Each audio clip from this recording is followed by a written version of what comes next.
Alas 4:30 na ng hapon mga kamare. Tumawag na si Bossing, parating na daw siya. Itong ating dinner ni Bossing na madrama. Ang tawag ko rito madrama to eh. Kasi marami siyang ano. Yan. Binabad ko to sa paprika. Paprika. Maraming ano hanash. Binabad ko to sa paprika, olive oil, black pepper, konting salt. Isusutay natin to dito sa kawali. I-fry natin ng konti. And then, marami itong ano eh. Ayan, may niluto tayong, i-explain ko lang. Ayan, may kanin siya.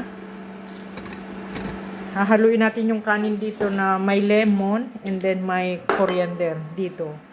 Kasi kanin muna and then ito naman toppings sa ibabaw. And then may guacamole pa yan na avocado. And then ito naman yung sauce niya. Yogurt, honey, garlic, coriander, and may tinatawag silang adobo sauce. So, gumawa ako ng sarili kong adobo sauce. Kasi mahirap siyang hanapin sa online. So, yan. Papakita ko sa iyo mamaya pag ano na. Natin tong shrimp. So, ano lang natin siya. I-fry ng konti. Na mag-dark brown lang siya. Ayan. Which is malalaki tong hipon.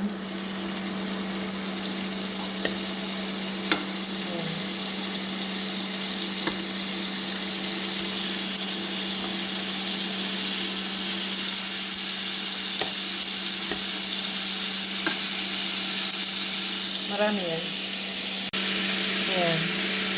I-fry lang natin siya ng konti na mag-dark brown. Huwag naman super dark. Mga brown lang. Ayan, brown na siya mga kamare. Brown na siya kamare. Ayan, ganyan lang siya. Then mamaya, alisin natin.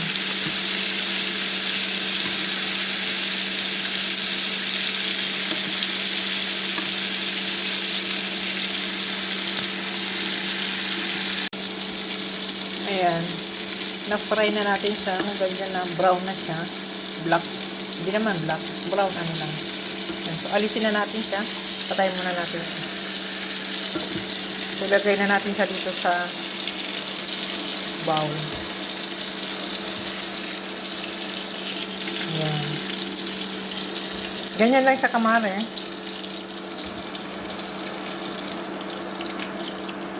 Ayan. I-rest muna natin siya ng konting minuto.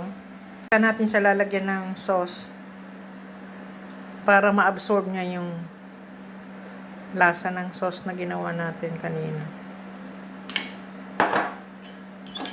Halo-halo lang. Babad lang natin siya dyan. Mainit pa siya.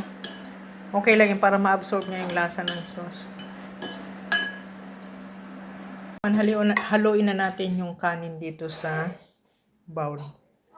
Mainit pa to. Nalagyan natin siya dyan muna. Ayan. Nalagyan na natin yung kanin. So, lagyan natin siya ng konting coriander. And then, lime. Walang masyadong tubig yung lime. Ayan. Lime. And then, lalagyan natin siya ng konting asin. Para may lasa siya. Ayan, umuusok-usok pa. Konti lang lagay natin. Kasi may lasa naman yung toppings. Mamaya, puro na yan may lasa. Just in case lang na ano. Haluin natin. Ayan, nahalo na natin. So, palamigin lang natin siya ng konti bago natin isalin dito sa plato ni Bossing. May guacamole pa siya, avocado. Yan yung toppings niya mamaya sa ano, sa kanin. Ang pinakasikreto nito kamari, itong sauce. Nandito yung talagang sarap niya pag nahalo mo na lahat. Dito siya kukuha masyado ng ano, taste with the hipon, yung shrimp. Man sa kamari, talo mo pa yung nag-order ka sa mamahaling restaurant kasi masarap talaga siya, malasa. Recipe yan ni Bossing. Binigay niya lang sa akin yung recipe. So, ako lang ang gumawa. which is nagustuhan niya. Kasi masarap nga naman. Healthy pa.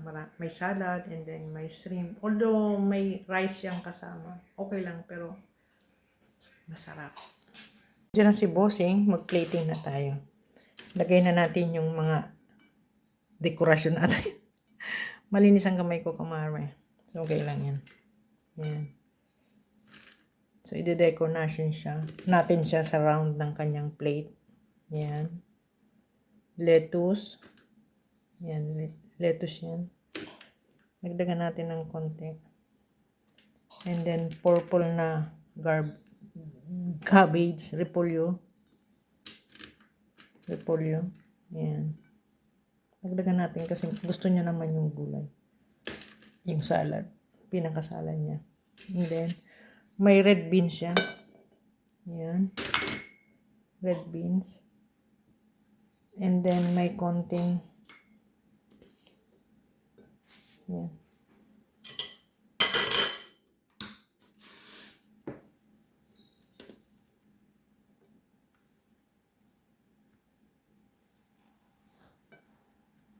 Yan. And then, may guacamole tayo. Ito yung guacamole niya.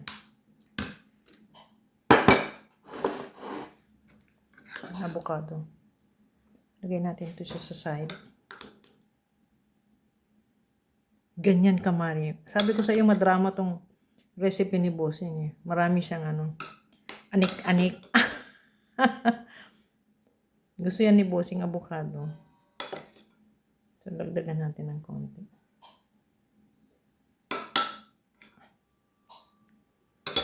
And then yung shrimp, lalagay natin siya sa gitna. Yan, lagay natin siya dyan sa gitna.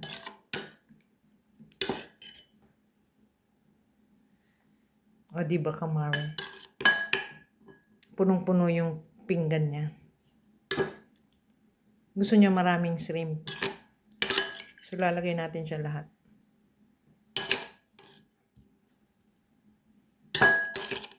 Yan.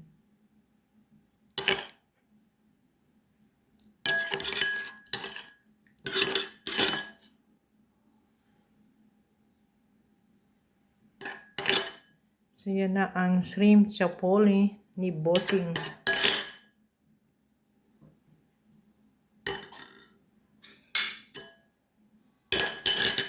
Yan. Tapos, lalagyan natin siya ng konting sauce sa paligid niya.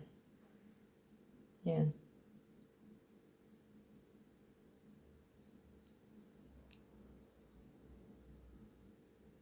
Then, may extra sauce. Bibigyan na natin to sa kanya. Maraming extra sauce. Ibibigyan na natin to sa kanya. Ayan na, kamare. Ang recipe ni Bossing shrimp chapoli.